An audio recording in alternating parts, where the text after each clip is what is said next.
Hi, I'm Tim Eskew. And I'm Amanda Stradling. We are East Valley Leader Lab, and this is our podcast, Mind and Body at Work. Wellness, well-being, and mindfulness are trending right now as organizations try to attract and retain the best talent in this tumultuous post-COVID world.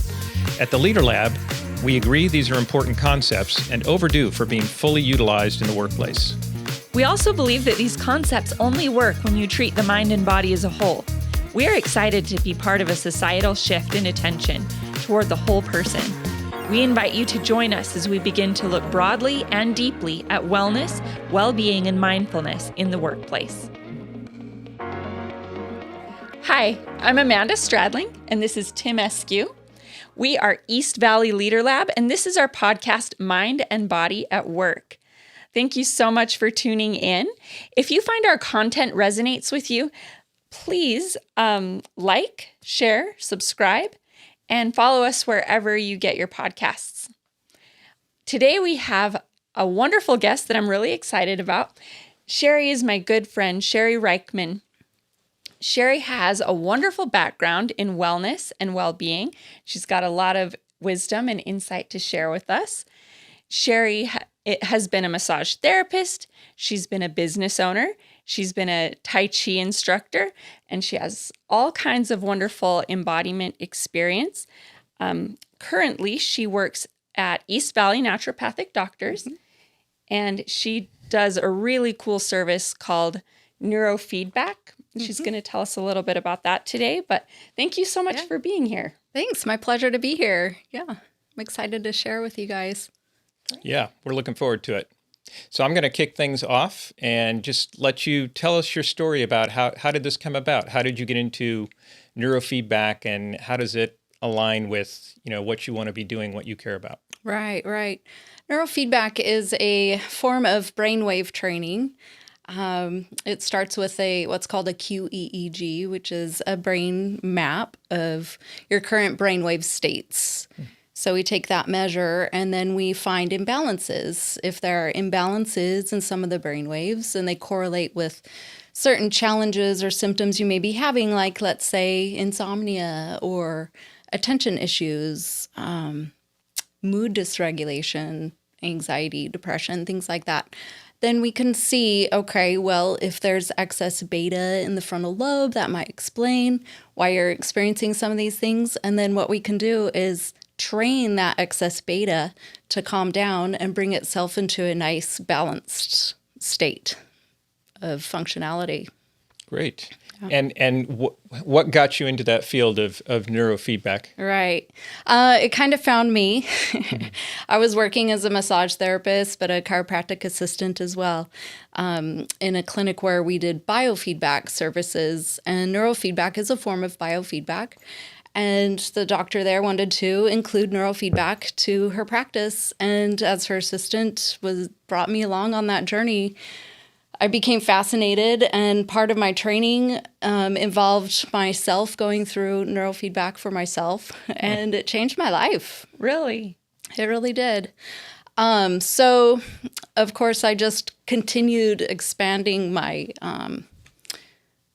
knowledge base of neurofeedback and became board certified to do QEEGs and neurofeedback training. And that's when I segued over to naturopathic doctors at East Valley Naturopathic Doctors. And we have a brain regeneration center now. That's where we do neurofeedback services, but also other services that enhance brain wellness. That's great. I was looking on East Valley Naturopathic Doctors website, and it was pretty neat how fleshed out it is. Not because all I was aware of was the neurofeedback, having some personal experience taking my daughter there. But they offer a lot of services. Yeah, there's one hidden gem that a lot of clients, we have thousands of patients, and many of them don't realize we have acupuncture, which is always it blows our minds as practitioners. We're like, why don't people know we have this service? Because they'll come in, they've been coming for years for this or that, and go and ask, do you know where I could go for some good acupuncture? And well, your current doctor can, like, really? But yeah, so that's just a funny little little side note there, but it does just kind of let you know the plethora of services we have. It's just really a one-stop shop. Is it typical for a naturopath to be trained in Acupuncture. Yes, yeah. acupuncture. Thank you. Yeah. Acupuncture, homeopathy, even some chiropractic manipulations. They just, not every one of them continues to provide the service once they go into practice. Many of them just tend to kind of specialize. Like we have 4 doctors in our office. One specializes in women's health. Another does kind of everything. Another will do mostly men's health and brain regeneration things. So, and then I'm not a doctor, but I just focus on the QEEG and neurofeedback training side of it. So I think that's kind of why a lot of people don't realize we may have this little component like acupuncture or our IV therapy or the injection menu. There's all kinds of things. And before we move on, and I'll let you ask some questions. Sure, yeah. Are you willing to share a little bit about how neurofeedback changed your life? Oh, sure. Yeah. I share my story a lot. Where do I begin? I've had several brain maps, of course, because I need to learn to use it, but also you need periodic brain mapping to kind of monitor your progress. And when I was going through the mentoring process, I'm working with one of the pioneers in the field, and I'm going through case studies with him. And I was working on my own self at the time. And in my brain mapping, it had an area that highlighted my EEG was prominent in an area of the brain that's associated with anger. Could you believe really? it? And I'm like, I really just don't know why that came up. I'm like the most chill person in the world. Like I'm very slow to anger. So my mentor goes, well, any history of trauma or head injury? And I'm like, well, it's kind of a tomboy growing up, climbing trees, fell. I'm sure I've hit my head a few times, and I nearly drowned when I was 2, but I don't think that counts. And he goes, oh, wow. Excuse me? And I said, yeah, well, when I was 2, I was found submerged in the deep end of the pool, and my brother at the time was 5, and he pulled me out. And my mom she didn't know what to do. Of course, she was a nervous wreck. But long story short, I survived that. But what was cool was my mentor said, at 2 years old, you don't have words to express how you're feeling in those moments that you're submerged in water, cannot breathe, cannot help yourself. So there's going to be some buildup of, at minimum, anger. Yeah. And that's written into, your developing brain and then nervous system. Totally. And so it's in there. And I said, oh, is that why I wake up with clenched fists and my jaw is, recurring dreams of panic? And he said, oh, and I'm like, oh, okay. It's starting to make sense. So what continued from that was, okay, well, I continue with my own neurofeedback training, and there are other markers there that supported the lack of oxygen injury that my brain had sustained at just 2 years old. And this was in my mid-30s. So, wow. I continued neurofeedback training, and I very quickly stopped second-guessing myself. I mean, within 3 sessions, maybe. Generally, it's 6 to 7 before you start to notice some benefits of the trainings. But I was no longer second-guessing myself. If I were given a list of 3 things to get, I would panic. I would go, oh, I'm not going to remember everything, and then my family's going to get mad at me because I didn't get the right food or, whatnot, because whatever it was.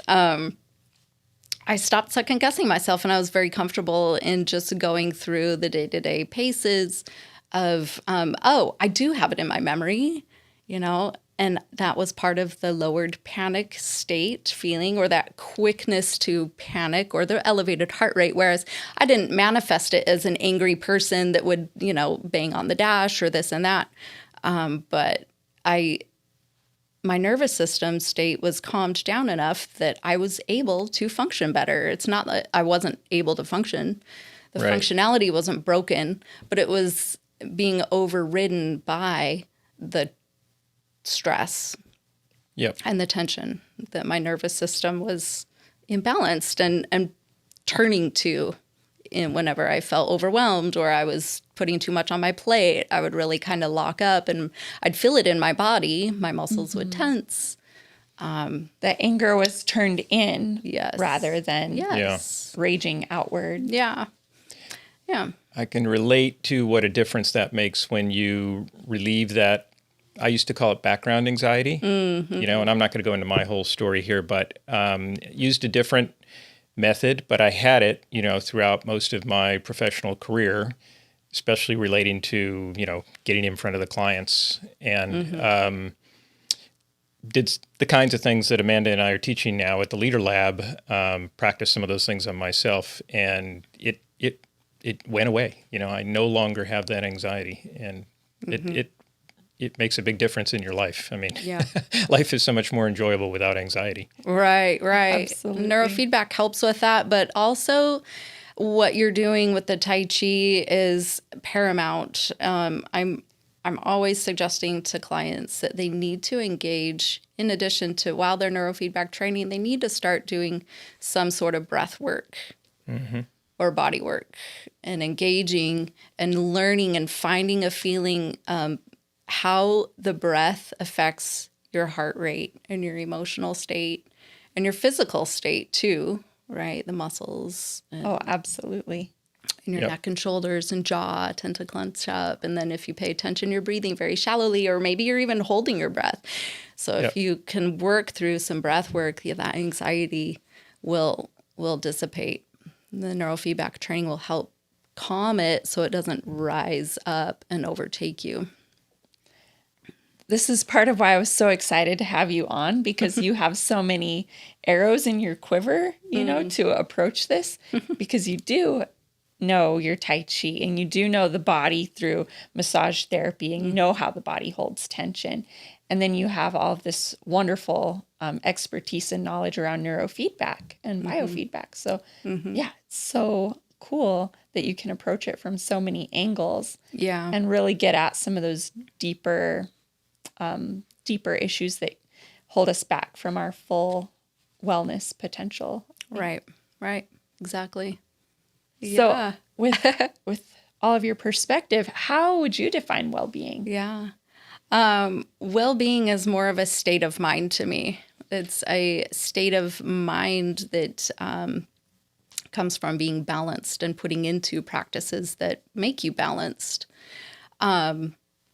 So wellness falls into that. Wellness is a big component. You need to eat right and have a healthy, balanced diet, healthy, balanced lifestyle of, you know, going to bed and waking up at the same time. Yeah, and sleep cycles are important to that physical well-being. Supporting all of that. But if you don't put into practice the mindset of being a healthy, balanced individual, then you'll be missing that well-being, that feeling, that mindset of that you are a balanced, healthy person. And you can even forget that you are well.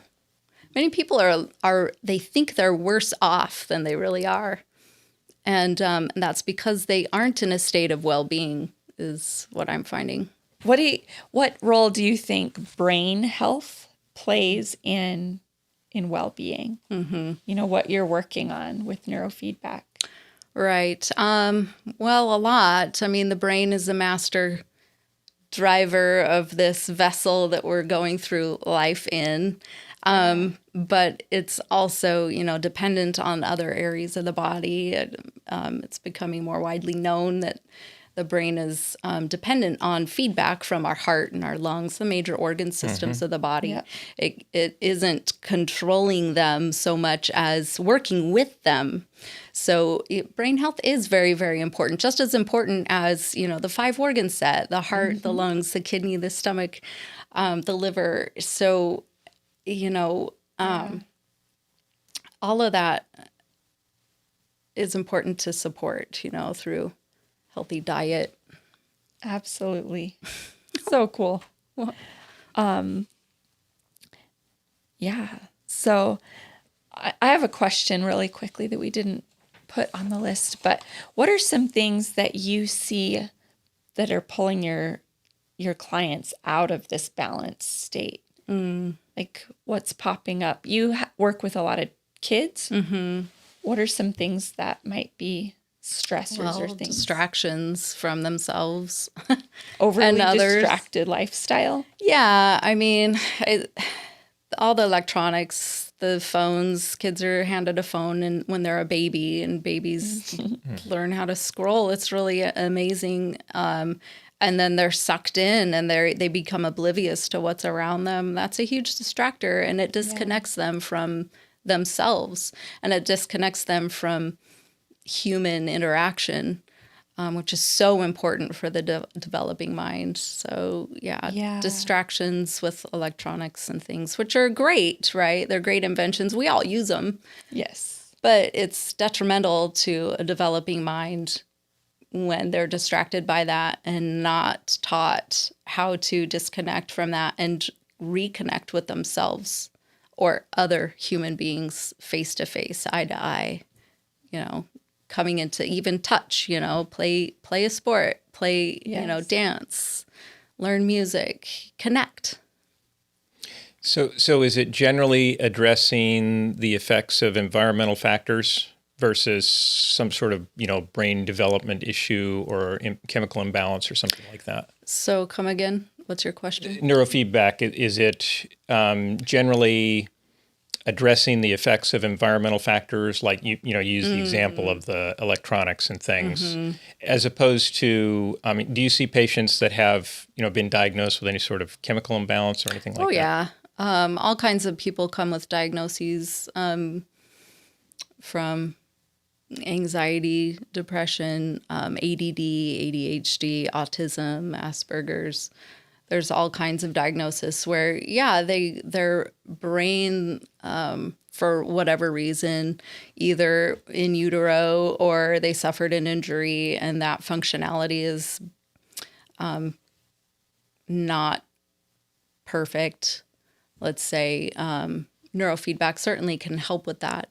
But there's many that come in misdiagnosed also, and they are diagnosed with ADD, particularly these kiddos who have a teacher that, I'm sure they're having trouble keeping on task in school, but it ends up, and then they take them to a doctor and they get diagnosed with ADD. But when I see those types of children, we brain map them, there's a specific part of the brain map report that indicates the probability of attention deficit.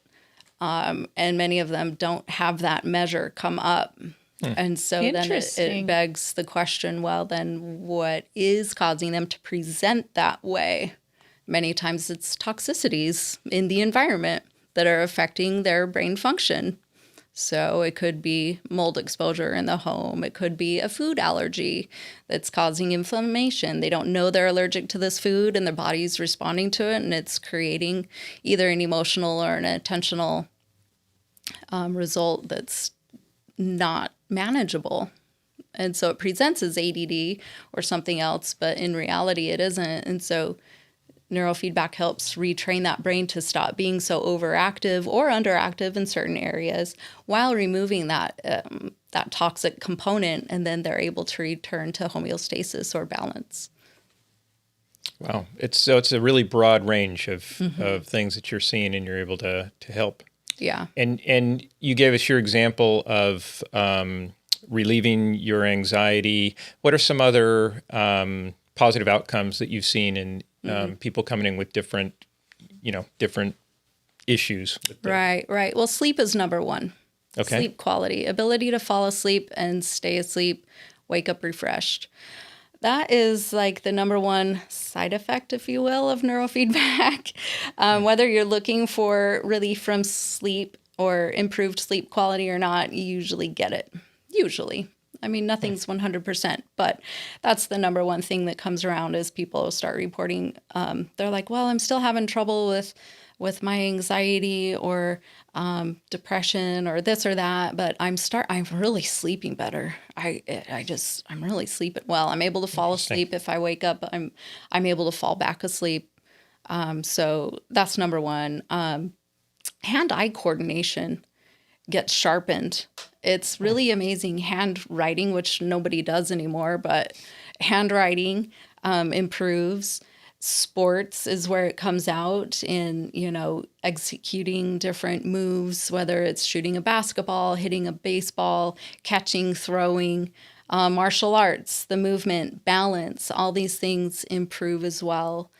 And neurofeedback in a nutshell really is just like a workout for the brain, really. And when you move the brain in ways it's not used to or in new ways, then it tends to get stronger and its functionality improves and the results are really limitless. I mean, you just reflect on yourself and, your talents are enhanced and then other talents you didn't know you had are revealed and you're just functioning better, you're sleeping better, you're moving better, you're thinking clearly. It's just great for everybody. You don't have to have a problem or a head injury, which we get a lot of those. There are some real cases out there that do need some help and intervention.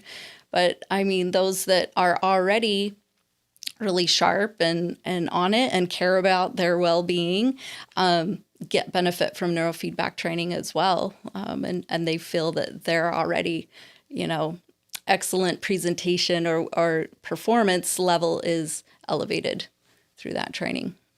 I think it's really interesting, how you say it's a workout for the brain. So you're helping people access and use parts of their brain that they're not using on a regular basis. Mm-hmm. Is that? Yeah, in a different way. There's lots of layers and components to the different areas and the way they communicate. And when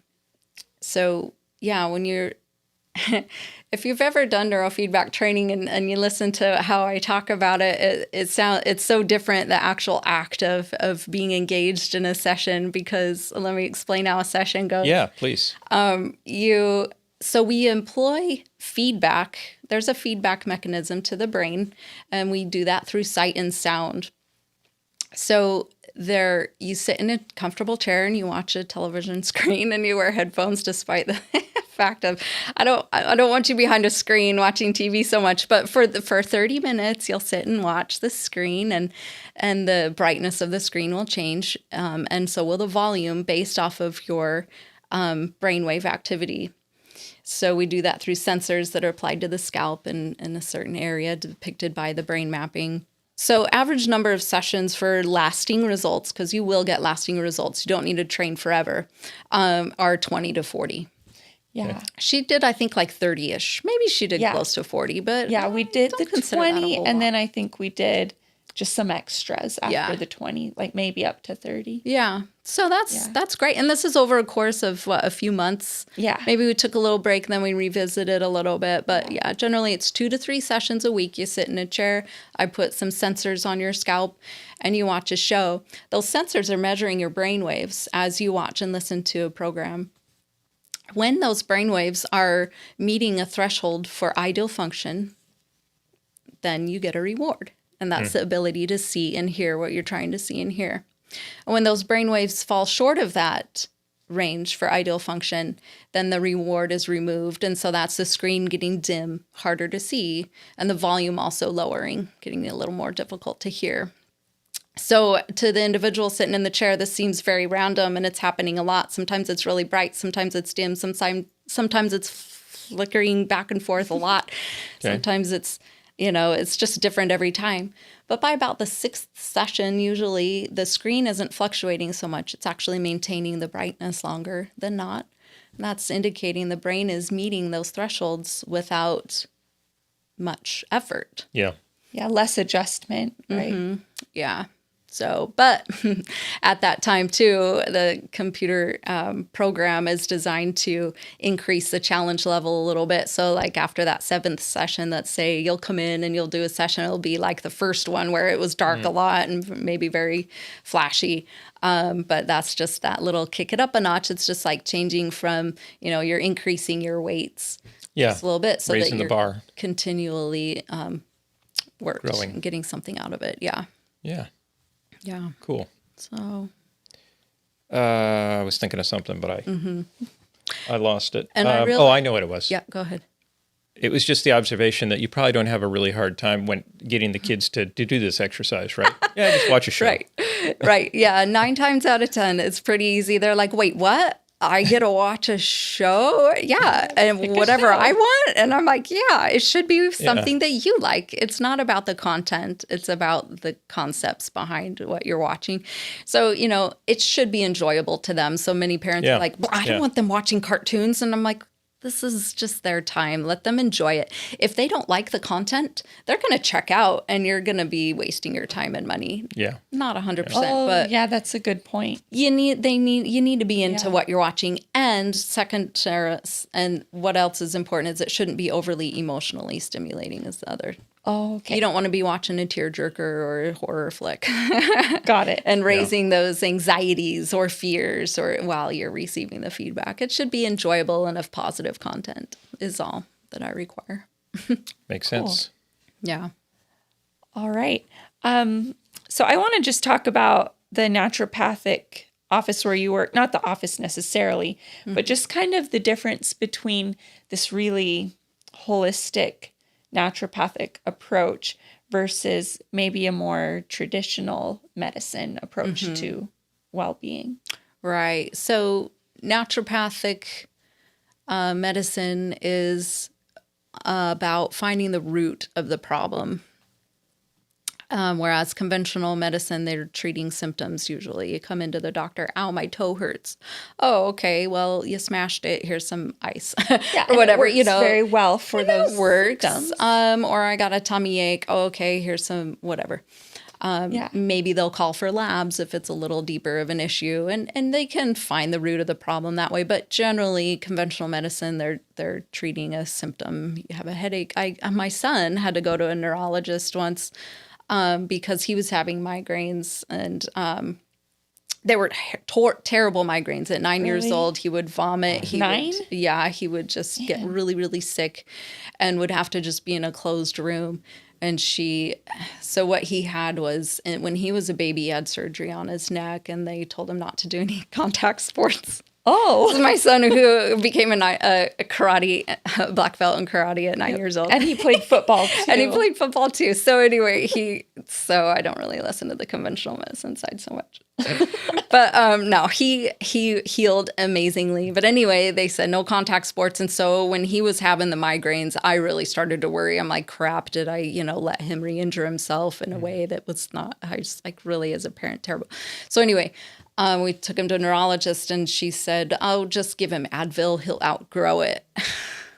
And I was like so disappointed. Like, okay, well, yeah, that kind of helped. But I'm like, why does he keep having these migraines? And we did find out that he actually had food allergies and that was what was triggering them. But so the naturopathic side really gets to the root of the problem and then seeks to find natural approaches to remedy it. But they can write those same prescriptions when needed, right? Right. Yeah. There are times when you do need something a little more invasive, I guess you could say, to address an issue. But usually, it's kind of a deep dive to find the root, and that, you have to have some lab work done and sometimes do an elimination diet. Yep. Had to do several of those. Yeah. So, but if you didn't do that and you just kept taking something for those stomach aches, then it would only mask, give you temporary relief. So that's what we're about, is finding the root of the problem and then offering some natural ways to rectify that problem and then enhance your well-being through healthy living, daily living activities. Very cool. Yeah. All right. Let's see what I'm curious. So, one of the applications of well-being that we're interested in is in organizations. There's a lot of talk in corporations and all organizations where people are under pressure to work together to do things. There's measurements going on that are showing that people don't believe that their employers take their well-being seriously, and there's measures of well-being being low. And so we're kind of curious. So we've been trying to get as many different perspectives on well-being as we can. Ultimately, we want to come back to why is it that we design these organizations where so many people seem to be not really experiencing well-being, in this part of their life, their work, where they're spending, a third or half of their time. Yeah. Do you think people are inclined to attend to their well-being? Do you think it's something, sort of instinctual that we know to do this, or what's your perspective? Right. I think there is, of course, an instinctual component to it. But these days, we are so disconnected from ourselves that I don't think we're inclined, or the general public is inclined to be concerned about their well-being or seek it out. They're more, we're just living such fast-paced lives that we need a quick fix. And myself included, at times I'm just like, I will take an Advil if I have a headache. But if I really, because I'm in a hurry, and it'll work in the moment. But really, if you think about why you got the headache in the first place, it's because I'm dehydrated and I didn't drink enough water, or I didn't get enough sleep, and my neck is stiff because I've been hunched over my laptop for so long. It's like, oh, I haven't taken a moment to have a drink, to let my shoulders drop, to take a few deep breaths. To change my position, maybe take a walk. If I did those things regularly, it's simple, it's free, then I wouldn't be suffering so much. I think we want it, but we just don't know where to go. Yeah. Or where to start, too. Yeah. And it kind of goes back to your just previous answer about, we lose track of the root cause, and we don't have time to figure out what the root cause is and get to the systemic issues. So we have short near-term go-tos that don't really address our well-being. They make the headache go away, but we're not happier. Right. In the moment we might be, because the pain is removed momentarily. But we're not truly happy, because if you do experience the process of getting to a state of well-being, then you're more appreciative, and you're more grounded, and you're more aware, and you can be more compassionate toward others. And, all these words are coming out, awareness, compassion, being grounded, being present, mindful, being centered, mindful. Are important components that we as a society get kind of deaf to in the hubbub of our fast-paced lives that we live. Yeah. Really appreciate that perspective. That makes a lot of sense to me. Thanks. I think an important part of it is just making sure you carve out the time, because life is so busy, work is so busy, there's a lot of pressure and stress, but you can't keep responding to that pressure if you're not centered, if you don't have that well-being. So it's worth it to take the time, even if people think that they can't. They should. To our listeners, it's important. Just make the time. Yeah, you do. I love it. You do have to carve out that time, and it'll become quickly evident if you be persistent about carving out even just a few minutes a day for a standing posture or a little breath work. Yeah, then you really will start to realize how good that makes you feel, and you'll start to turn to it more and more, and then your priorities will start to shift along with that toward where you're not just carving out a few minutes of time for yourself, but you're also starting to prioritize your to-do list. And the less important things that once overwhelmed us and really overtook our attention fall to the wayside, and the more important issues are easier to attack and to conquer, and then you can move on.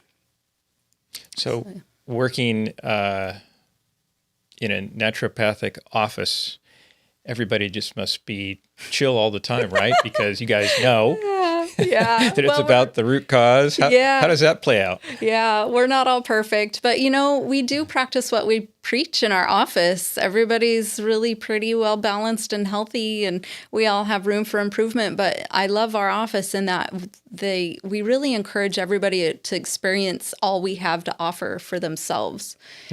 So I have the privilege of one at a time taking everybody through a little bit of neurofeedback. They should at least get a head map and then, experience some sessions and see what it's like. And I haven't run through everybody yet. We have just under 20 staff members, but, most of them have engaged in some level of neurofeedback training or some kind of entrainment, which is like there's different adjuncts to neurofeedback training, like things that'll prep you for a session, like breath work, heart rate variability training, which is breath work training, but we use a heart rate clip that gives you a visual display of your heart as you're breathing and how that changes and how your emotional state changes with that too. So there's finding that coherence or that balance between the three is really paramount. We're all going through that program, and many of us of the employees will say, yeah, this has really impacted my life, and I continue to use this on a daily basis, or at least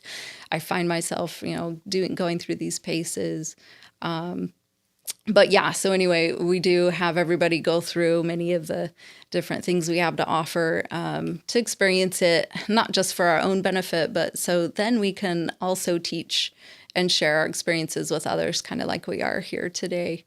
When we have somebody new walking in the door and wants to ask about a therapy, it's like, oh, we have this intimate knowledge of it and can share it from the heart. Do you get to try a lot of the other therapies then? Yes, I am so lucky. I do take advantage.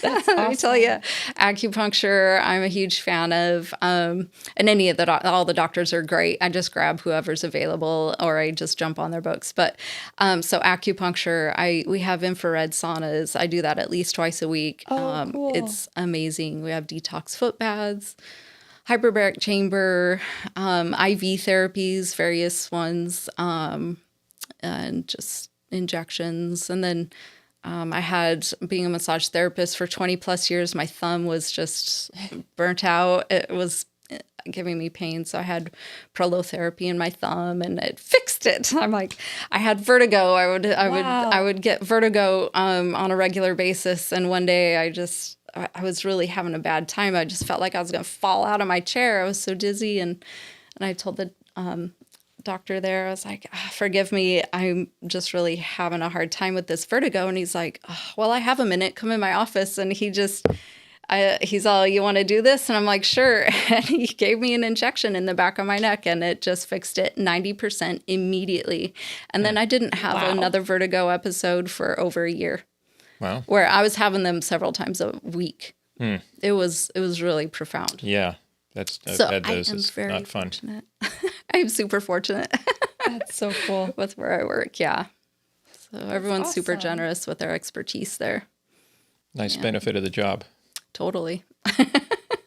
What are some of your personal practices that you do for wellness? Well, I just listed some that we use in our office. Yeah. Yeah. But, it needs to carry outside. I'm lucky I have that available in my work day. I can easily incorporate it in my work day, and I don't have such a hard time carving out the time for myself.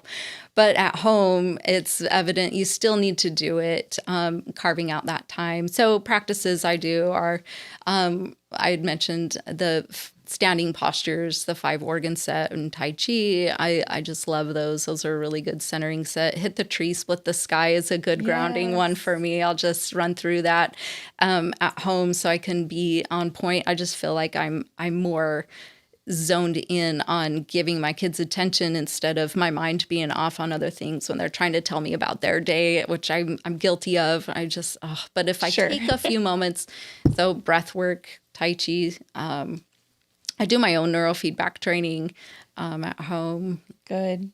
As well. But breath work, mindfulness, meditation, I'm not like floating down the hall in lotus position, but you just close your eyes and breathe, and then you attend to where your thoughts are going. And, that's meditation, and it really helps ground and clear you. So these are all things that, again, they're free. And if you're taught how to do them, at least on some level, and then you exercise it regularly, even just a few minutes, it will impact your well-being and your day and those around you quite significantly. It shouldn't be downplayed. We sometimes tell our clients, we're going to give you this little exercise to address this, and you're going to have it in your body for the rest of your life. You've got access to it for the rest of your life. If you are willing to, practice it, you have to keep practicing a little bit. Yeah. But it doesn't take much to keep it there, and then you've always got it there when you need it. Yep. Yeah. That's the beauty of well-being, is there are so many easy keys or things that you can do to enhance your well-being, like Tai Chi and breath work and neurofeedback or meditation. All those things. Yoga is fantastic. I forgot about yoga. Yep. And then just regular exercise too, like getting out for a brisk walk, go for a run, ride a bike, just get in motion. Yep. Get outside too. Yes, and outside. Yes. Get your eyes focused on something way far ahead. I mean, these poor kids' eyesight is failing because they're just, oh yeah, something's 8 inches in front of them at all the time, and it's just terrible. Totally. Yeah. So, believe it or not, we've used up most of our time. Is there anything else that you wanted to share about well-being or about your services or how people can find the organization where you work? Well, I work at East Valley Naturopathic Doctors, and we have a brain regeneration center, which is kind of shares office space there. Can be found there on Higley and Southern anytime. I'm there Monday through Thursday and some Fridays, but the whole office is open Monday through Friday, normal business hours, 9 to 5. But that's where you can reach us for anything. I mean, we don't turn anybody away that's willing to engage in learning more about enhancing their health and well-being. So you don't have to be a member of the club, but you can sure join. I think we covered everything pretty well, except I don't feel like I answered the question about what brain health. I kind of went on a little rant, and then I forgot what the original question was. And I don't think I answered it. Just brain health and well-being. And how important is what brain health to well-being? Yes, but you did. I kind of did. You talked about how the brain communicates with and works in cooperation with all of the organs in the rest of our body.